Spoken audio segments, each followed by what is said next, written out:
فرمان مصطفیٰ صلی اللہ تعالیٰ علیہ وآلہ وسلم ہے، جو لوگ کسی مجلس میں بیٹھتے ہیں پھر اس میں نہ اللہ پاک کا ذکر کرتے ہیں اور نہ ہی اس کے پیارے نبی صلی اللہ علیہ وآلہ وسلم پر درود پاک پڑھتے ہیں، قیامت کے دن وہ مجلس ان کے لیے باعث حسرت ہوگی۔ اللہ پاک چاہے تو ان کو عذاب دے اور چاہے تو ان کو بخش دے۔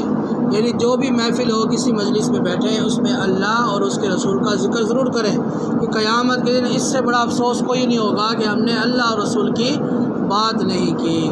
صلو علی الحبیب صلی اللہ علی محمد صلی اللہ علیہ وآلہ وسلم۔ آج کا ہمارا موضوع ہے فحش گوئی، یعنی بری باتیں کرنے والوں کے بارے میں نبی پاک صلی اللہ علیہ وآلہ وسلم نے کیا ارشاد فرمایا ہے۔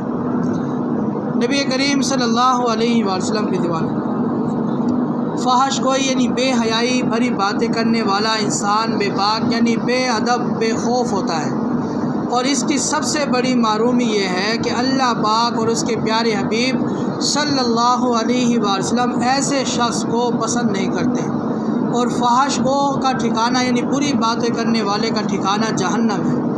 اس سلسلے میں حضور علیہ السلام کے 4 فرمان مصطفیٰ ہیں، یعنی 4 فرمان ہیں۔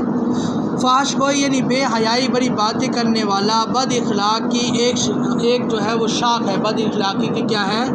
ایک شاخ ہے۔ فرمایا بد اخلاقی جہنم میں لے جانے والا کام ہے، اور فرمایا کہ دوسرا برے کاموں اور بری بے حیائی بھری باتوں کا اسلام سے کوئی تعلق نہیں۔ فحش گوئی اور بد زبانی کو اللہ پاک پسند نہیں فرماتا۔ فحش گوئی اگر انسانی شکل میں ہوتی تو برے آدمی کی صورت میں ہوتی۔ یعنی اس میں بتایا گیا ہے کہ جو شخص بری باتیں کرتا ہے، ایک تو یہ بتایا گیا اسلام میں ایسی کوئی چیز نہیں ہے، اسلام میں یہ منع فرمایا گیا ہے کہ بری باتیں بے حیائی والی باتوں سے اسلام منع کرتا ہے۔ دوسرا یہ کہ اسلام جو بری باتیں جو کرتا ہے بے حیائی والا، اللہ اور اس کے رسول ناپسند فرماتے ہیں۔ دوسرا کیا ہے کہ اگر انسانی شکل میں اس برائی کو یعنی بے حیائی کو یہ جو بری باتیں کرتا ہے، اگر اسے انسانی شکل دے دی جاتی تو وہ اسی انسان کی طرح ہوتا جو بد اخلاقی اور بد زبانی کرنے والا ہے، یعنی فحش گوئی کرنے والے کی شکل کی طرح وہ ہوتا۔ تو یہ فحش گوئی جو ہے وہ ایسا عمل ہے جو بد اخلاقی کی ایک شاخ ہے۔ تو یہ جو ہے گناہوں میں سے بھی ایک گناہ ہے، تو اس سے ہمیں بچنا ہے، کیونکہ یہ ایسا عمل ہے جس کی وجہ سے جہنم میں لوگ جائیں گے۔ اللہ تعالیٰ ہمیں اس سے بچنے کی توفیق عطا فرمائے۔ تابعی بزرگ حضرت احنف بن قیس رحمۃ اللہ تعالیٰ علیہ نے ایک مرتبہ لوگوں سے فرمایا، میں تمہیں بدترین بیماریاں نہ بتاؤں؟ لوگوں نے کہا کہ ضرور بتائیں۔ آپ نے فرمایا کہ بد اخلاقی اور گندی زبان سب سے خطرناک بیماریاں ہیں، یعنی سب سے عمل میں سب سے بری چیزیں ہیں۔